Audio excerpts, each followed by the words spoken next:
pero vamos a platicar con la doctora Leticia Calderón Chelius, especialista en estos temas de migración en las relaciones México-Estados Unidos, académica, a quien agradecemos que esté en este espacio. ¿Cómo está, doctora? Muy buenas noches. Muy buenas noches y bueno, gusto en saludarte a ti y a todos. Y ahora sí se pasó Esteban Moctezuma, ¿eh? Ahora sí que señalado por no sé quién para ser candidato. Hoy me vengo a enterar tú y mira sí, he seguido la política mexicana de las últimas décadas. Vaya sorpresa. Oye, sí, pero además lo interesante es que dice, bueno, no es momento, ¿no? De vanidades y se avienta no una, ¿no? Un montón de flores. Así que, bueno, llamó la atención por ese lado porque parecía un asunto inconcluso en medio de toda esta turbulencia con la llegada de Donald Trump. Pero no sé, doctora, ¿y cómo ve esta permanencia de alguien como Esteban Moctezuma?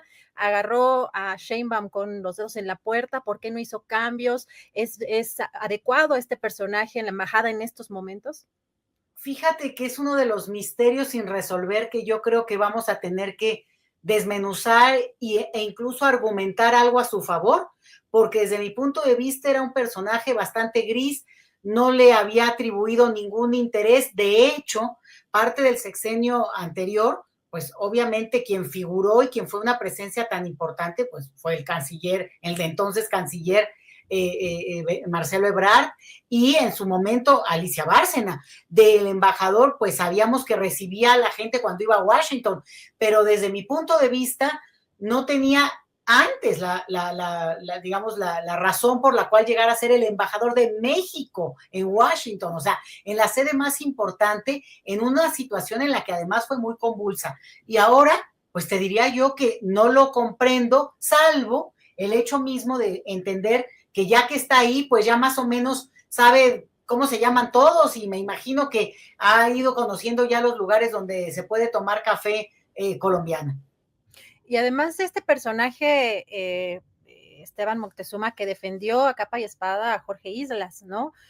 También una persona señala con un montón de denuncias, porque no fueron una, fueron muchas denuncias, incluso pues simpatizantes del movimiento de la Cuarta Transformación en Estados Unidos, pues llevaron a cabo movilizaciones precisamente para denunciar a este personaje. Y Esteban Moctezuma, bueno, jamás se pronunció, tuvo que renunciar Jorge Islas. Por eso llama la atención que en medio de esta turbulencia pues ese cambio no se haya dado. Parece que pues a Sheinbaum la agarró precisamente en este momento tan convulso.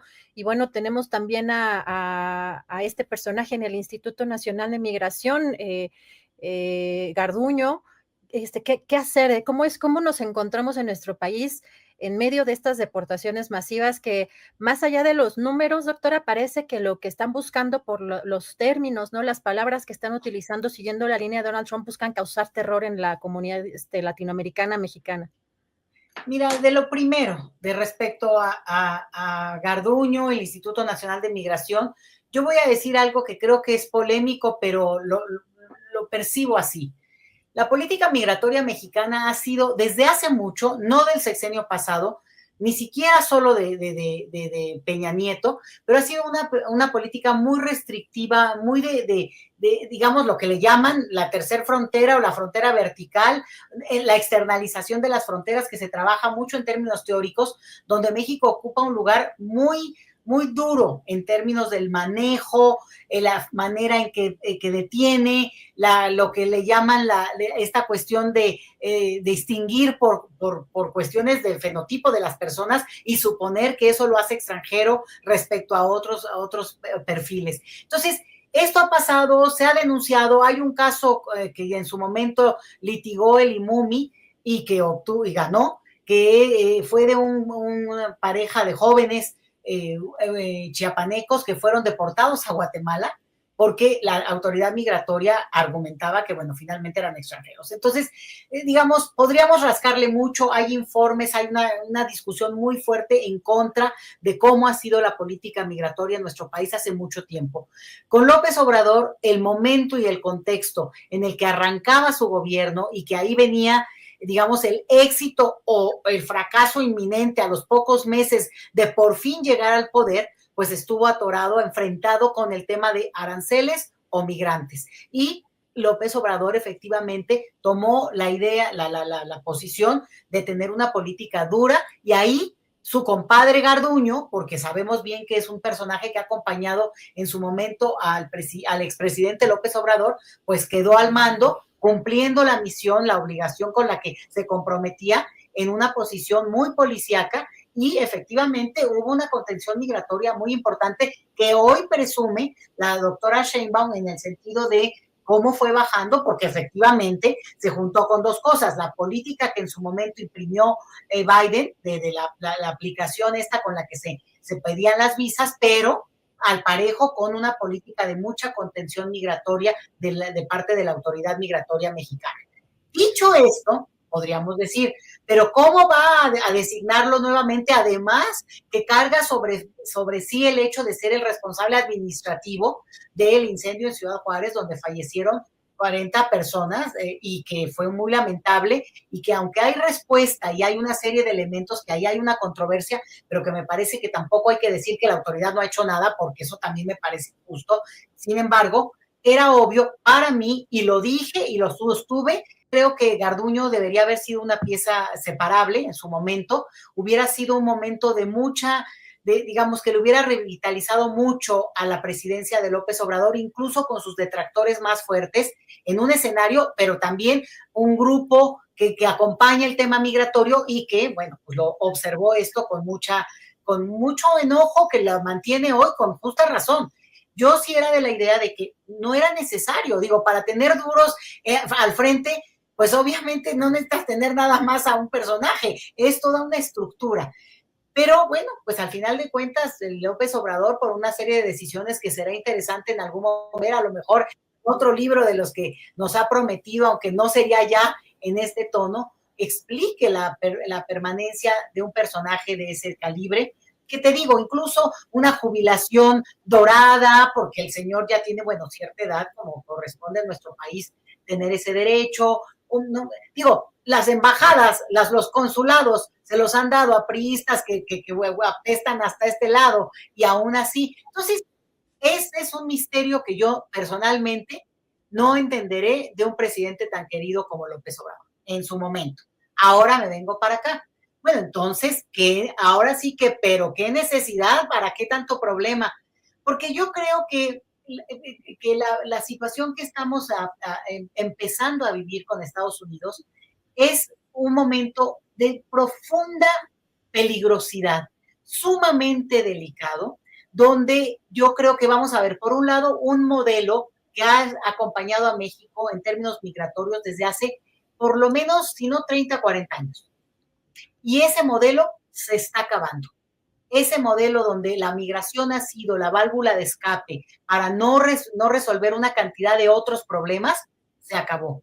Un porcentaje de nuestra población ha buscado en esa opción la posibilidad de movilidad social, de más ingresos, de otro tipo de trabajo, y muchos otros, bueno, la idea misma, desde la reunificación familiar hasta el deseo de vivir en otro escenario. Pero sobre todo ha sido una válvula económica que al final ha logrado, digamos, destrabar en un tiempo, por mucho tiempo, hasta que Felipe Calderón tuvo la bendita idea esta de iniciar su propia guerrita y levantar el tiradero.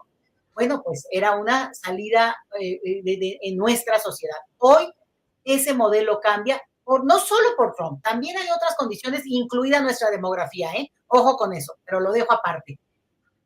Sin embargo, la situación de tal tensión y la presión que va a haber de Estados Unidos sí va a llevar a que ocurra algo muy duro en nuestro país, y va a hacer que el tema de la contención migratoria sea aún más. Lo preveo porque acompaño este proceso, porque la selección, yo cuando dijeron no se va a Garduño, mira, ni siquiera tuve que pensarlo mucho. Dije, es de la bandeja de plata para Donald Trump, ¿no? Es como un poco un mensaje político y una instrucción en la cual no hay curva de aprendizaje, sino ustedes síganse, pero duplíquenlo, lo cual es un mensaje tremendo, no solo para la población migrante que pretenda entrar y eventualmente cruzar nuestro país, sino incluye a quienes para mala suerte se topen con digamos, estructura migratoria que tenemos que exigir en México, como lo exigimos a Estados Unidos, aún con el derecho de nuestro país a definir por cuestión soberana quién entra, quién va, quién transita, eso sí sabemos que ocurre así y no podemos tampoco negarlo, pero el respeto a los derechos humanos tiene que estar por encima de esa política de contención dura que se avecina, incluso diciendo que la política migratoria es muy dura en nuestro país. Doctora, parece que con lo que menciona es como si también en el caso de Sheinbaum, por esta decisión de pues alargar este proceso, se hubiera dado un balazo en el pie, porque lo que vemos es que pues una posición que en este momento es fundamental en el Instituto Nacional de Migración parece que la está absorbiendo la propia Claudia Sheinbaum, pero que además en un momento en donde habrá que pensar en un mediano y largo plazo qué hacer con todas las deportaciones de no solo de mexicanos, sino también de otras nacionalidades, que aunque se entiende que la presidenta dijo que no, de primer momento, no, pues la idea no era aceptar pues solamente más bien a mexicanos. ¿Qué pasará con, digamos, con estas personas deportadas en términos económicos, en términos laborales? Es decir, fue un momento muy delicado, un balazo en el pie en este momento el que permanezca alguien como Francisco Garduño en medio de este contexto. No, no lo veo así, Adriana, porque más bien lo que pienso, con toda la, digamos, diciéndolo fríamente, yo creo que más bien es cargarle el costo político e incluso histórico a un personaje que de por sí trae sobre sí digamos, una muy mala imagen. Entonces, más bien es como, o sea, ¿qué necesidad de ponérselo a otro que a lo mejor no puede hacer una política de este nivel? Lo digo, te lo juro que me duele decirlo, pero creo que lo observo así y luego no me atrevo a decirlo como en voz alta para que no se malinterprete, pero creo que por ahí va la cosa y te voy a decir otro elemento más.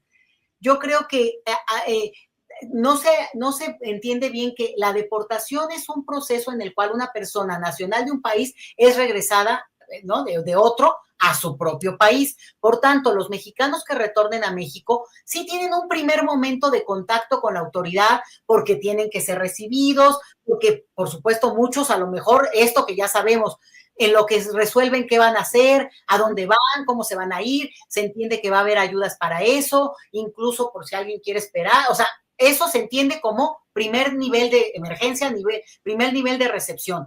Pero a estas alturas, muchos de esos mexicanos sí pueden estar, y ojalá lo estén haciendo, contactando desde familiares, amigos, o teniendo una claridad un poquito mayor de la que te puede ocurrir si no supiéramos que Trump va a hacer redadas, ¿no? O sea, lo sabemos nosotros, lo saben ellos. Entonces, en el conocimiento de la población mexicana que radica en Estados Unidos, hay mucho, se acompaña mucho este tema de la deportación porque es algo que ocurre todo el tiempo.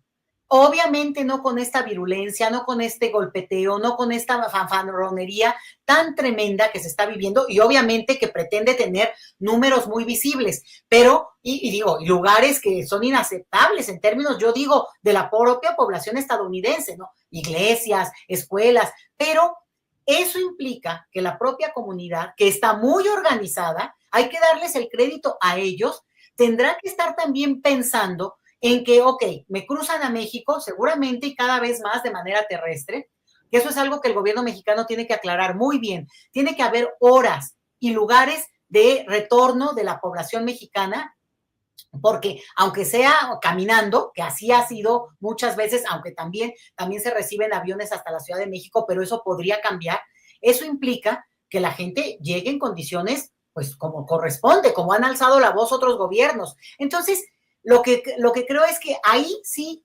actúa el Instituto Nacional de Migración porque verifica la nacionalidad de las personas, un poco esta instrumentación del programa que se pretende echar adelante y que en su momento, decía yo, bueno, les dé la bienvenida. Ojo, esto ya ha existido antes y les daban una torta y un frutzi horrorosos. Entonces, si ya hay algo mejor, bueno, por lo menos se agradece y yo creo que también un recibimiento de otro calibre cambia hasta el ánimo, ¿no? Un poco decir, se acabó, ya llegué y por lo menos aquí no me van a perseguir. Pero dos cosas muy delicadas, Adriana. Tiene que haber una seguridad extrema. Esto nos va a acabar beneficiando a todos, porque lo que digamos, está alrededor de las personas que retornan es justamente, y no voy a hablar del crimen organizado, de las no, hablo de digo, no organizado de alto perfil, sino estos que están halconeando para ver de qué manera extorsionan, abusan, le sacan dinero a la gente que justo está regresando al país y no sabe a lo mejor, ¿no? Dónde obtener, dónde está un teléfono, dónde poder ver, no sé, vaya, cualquier cosa. Entonces, eso es muy importante, pero el Instituto Nacional de Migración, después de esa primera etapa, no tiene por qué hacerse cargo de las personas que regresan, salvo un detalle.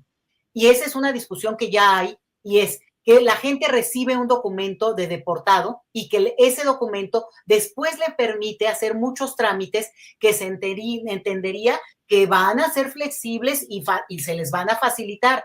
Pero imagínate personas que deciden ya regresarse a México porque ya dicen, bueno, me voy, por lo que sea. Esas personas no tienen ese documento porque no son deportadas, son retornadas, ¿no? Y no pueden después entonces, por ejemplo, tramitar más rápido el acta o la credencial para votar, que es un documento de identidad básico, porque no pueden acreditar que habían estado en Estados Unidos y regresaron. Ojalá que la autoridad, digo, ya lo estamos diciendo y lo sabemos todos los que trabajamos en migración, ¿eh? Bueno, pero cierro con esto. El Instituto Nacional de Migración ahí ya no tendría por qué, o sea, ya, tú eres mexicano, es como tú y yo no vamos a migración salvo para, no sé para qué, ¿no? Bueno, yo voy a echar chisme por todos estos temas, pero ¿me entiendes? No hay una relación entre nosotros con esa entidad. Lo que sigue es de otro carácter. La inclusión a nivel de las instituciones de otro tipo, como mexicanos. La relación que hay del Instituto Nacional de Migración en un nivel más amplio, y ahí es donde yo hablo de coercitivo, más violento, más duro, es con las personas extranjeras en nuestro país. Ahí sí. Lo decía, doctora, porque precisamente la doctora Claudia Sheinbaum dijo que iba a reestructurar el Instituto Nacional de Migración y que se entendía o entendíamos que iba a tener, digamos, no solamente una estructura distinta, ¿no? Sino que iba a lo mejor probablemente abarcar distintas áreas, pero finalmente también en este sentido, en lo que estamos viendo, pues tendría que ser el Instituto Nacional de Migración ese vínculo con las demás instancias, ¿no? Precisamente para el tema de los documentos o para el tema de lo laboral, o bueno, quizá no sabemos cómo lo esté pensando incluso la propia presidenta, pero pues estaba en vías una reestructuración del propio Instituto Nacional de Migración, pero que queda pendiente en medio pues de estas deportaciones masivas. Y pasando precisamente al tema de qué es lo que podría suceder con estas deportaciones masivas, ¿es suficiente lo que está haciendo el gobierno de México? Vemos que hay muchas acciones, algunas nos han mencionado que, por ejemplo, la aplicación que sí nos sirve, pero en términos laborales, por ejemplo, económicos, ¿podría darse una crisis en nuestro país?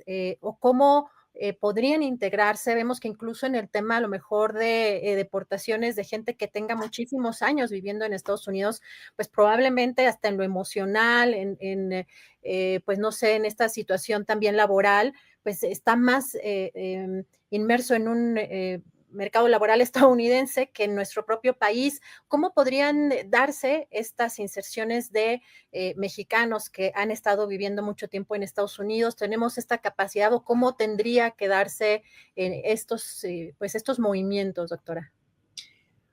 Mira, hay información porque en México ya se ha vivido una deportación masiva de casi 2 millones de personas hace unos 10 años, 8 años. O sea, que también de repente que se vaya enterando la sociedad mexicana es parte de digamos, nuestra propia hipocresía frente al tema, la verdad. Y aquí también pasa que está empezando este proceso que también es muy visible por el nivel de violencia de parte de la boca de Donald Trump y sus allegados, porque también aquí no podemos dejarlo solo. Pero lo que es cierto es que es un proceso muy complicado, no es inmediato, porque no, va a haber bolsas de trabajo. Espérate, la gente está regresando seguramente a un país que ha cambiado mucho, el cual si no han vuelto los últimos años, aunque haya sido sin documentos y regresando luego también a Estados Unidos, bueno, pues han escuchado y obviamente saben y lo pueden estar siguiendo de alguna manera, pero es un país que ha cambiado y también tenemos mucho conocimiento de cosas, por ejemplo, no, pues la gente se puede ir al lugar de donde es. Bueno, pues digo, la gente tiende a irse a ciudades por la lógica del empleo, de la cantidad de cosas que te ofrece una ciudad respecto a lugares, ojo que aquí entra otro tema, que pueden ser profundamente inseguros y no son opción para la gente. O sea, esto pone en el espejo, nos pone en el espejo como sociedad y como país, Adriana, frente a nuestros peores temores.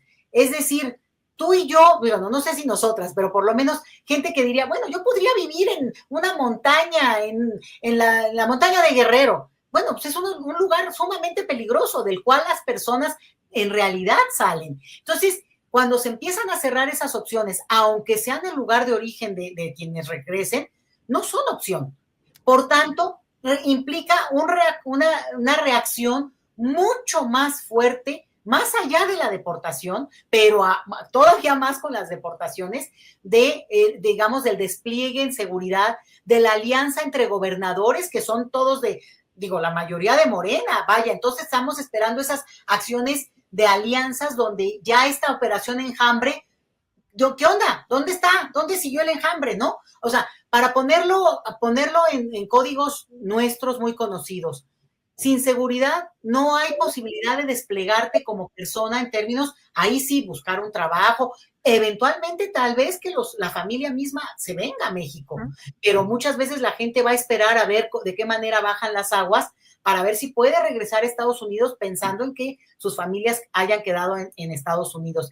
Sí es muy duro, sí debe haber un despliegue institucional de muchos niveles, no es el Instituto Nacional de Migración, no sería por ahí, RENAPO mismo, digamos, la SEP ya tendría que estar implementando programas para recibir a menores que, por cierto, el mayor número de estadounidenses que viven en México son menores de edad porque son hijos de personas que han regresado al país y que no han podido hacer el trámite de la doble nacionalidad porque la burocracia mexicana pone una cantidad de obstáculos que no corresponden al momento de emergencia que estamos viviendo para empezar. Entonces, la SEP, la Secretaría de Salud, el mismo Instituto Nacional Electoral que cierra su registro, me parece que el 10 de febrero, una cosa así, pero ese es un documento que no es para votar solamente, es un documento de identidad que en nuestro país se usa para todo y ya pasó en la deportación anterior, digamos un momento, que la gente llegaba y no podía hacer el trámite porque el INE no estaba capacitado para darle su credencial, porque era, vaya, entre elecciones, una cosa así, pero no, ya eso no es argumento por darte otro ejemplo. Entonces, sabemos muy bien, ahora, sabemos nosotros, yo no sé si también lo sabe la autoridad mexicana, en el sentido de que yo no he tenido la oportunidad de ver un documento que me muestre esa información, yo no la he visto. Ahora, sigo el tema, Adriana, lo acompaño, le chismeo, le busco, me cuentan, me dicen, y yo no lo he visto. He visto un despliegue muy emotivo, muy bonito, a mí me encanta, y mientras más poético mejor, de acompañar a quien regrese, darle un abrazo, la fraternidad, al menú con el que podrían recibirlos el primer día, bueno, perfecto. Esto otro que tú preguntas creo que está elaborándose. Esperemos, doctora, porque bueno, lo que vimos en el caso hoy de la conferencia mañanera, pues precisamente la secretaria de Gobernación, Rosa Isela Rodríguez, hoy mencionaba el tema de documentos y que incluso tendrían que tener documentos ya las personas deportadas. Bueno, me parece que cuando en medio de estas circunstancias se piden documentos de cualquier lugar es algo que se vuelve tortuoso. Por eso mencionaba yo, quizá en el caso del Instituto Nacional de Migración, como ahorita está, no tenga esas atribuciones, pero el tema es que ante deportaciones masivas y precisamente porque hasta el SAT, ¿no? El SAT tendrá que estar también pues involucrado. Si la gente quiere trabajar de manera inmediata, a lo mejor ya encuentra manera de, pero también son trámites para quienes tenemos que de pronto facturar tortuosos, ¿no? Sacar la firma electrónica, en fin, que todo eso pueda ser mucho más simplificado, ¿no? Todos los trámites, pues para las personas que están siendo deportadas. No sé si por allí algún mensaje, ¿no? Al gobierno, cuál sería la manera, porque quizá un Instituto Nacional de Migración reestructurado podría ser la vía para la conexión con diferentes trámites o diferentes programas para no tener que estar, ¿no? Como deportado, como persona deportada, tener que estar viendo a ver en qué mundo, pues, uno tiene que ir o a qué fila tiene que ir, a formarse, ¿no? Pues yo solamente te diría, como para ir cerrando, que justamente no veo por qué el Instituto Nacional de Migración tendría que hacer esto, porque su atribución no es esa. En todo caso, bueno, es una oficina especial, ¿no? Para recibir a la gente con todo esto que tú señalas, las diferentes casillas, pero no en la lógica de lo que enfrentamos los mexicanos en general, que es una cuestión muy tortuosa que se está tratando de cambiar con el gobierno digital. Yo veo con muy buen agrado eso, pero lo malo es que nos agarró encima, digamos, la situación. Pero yo quiero cerrar con una cuestión, digamos, positiva, que tiene que ver con que es muy probable que si se hace bien, este retorno, con lo duro que sea, y el acompañamiento que deba tener, acabe beneficiando al país en su conjunto. No solamente porque gente que regrese en ciertas condiciones, que se habla mucho de esto, yo me niego a hablar de esto de si héroes o no, porque héroes somos todos, que nos levantamos todos los días a chambear y estamos aquí ahorita echándole ganas. Adriana, tú eres una heroína que trabaja también muchísimo. Pero sí creo que muchas cosas que urge resolver, seguridad, toda esta cuestión de trámites burocráticos, todo esto que la gente está enfrentando en términos de una violencia muy inmediata, hablar del tema del racismo, la discriminación, la xenofobia como temas que nos carcomen como sociedad y que por tanto son inaceptables, puede ayudar a agilizar temas que al final de cuentas teníamos que hablar de ellos, pero bueno, vamos a resolver el tema de esto que tú dijiste, el trámite fiscal. Digo, si es para pagar, ¿por qué tiene que ser tortuoso? ¿Por qué sacar un pasaporte en este país se vuelve una pesadilla? ¿Por qué sacar la credencial para votar? Yo lo experimenté hace relativamente poco. Bueno, era impresionante. Dije, ¿cómo? Si es mi derecho. Entonces, sí me parece que podría ser que pongamos también el acento en algo que al final va a beneficiar a la sociedad en su conjunto. Pues vamos a seguir pendientes. Doctora, si me permite, seguimos en comunicación y le mando un fuerte abrazo. Igualmente, Adriana, muy buenas noches y saludos a todos.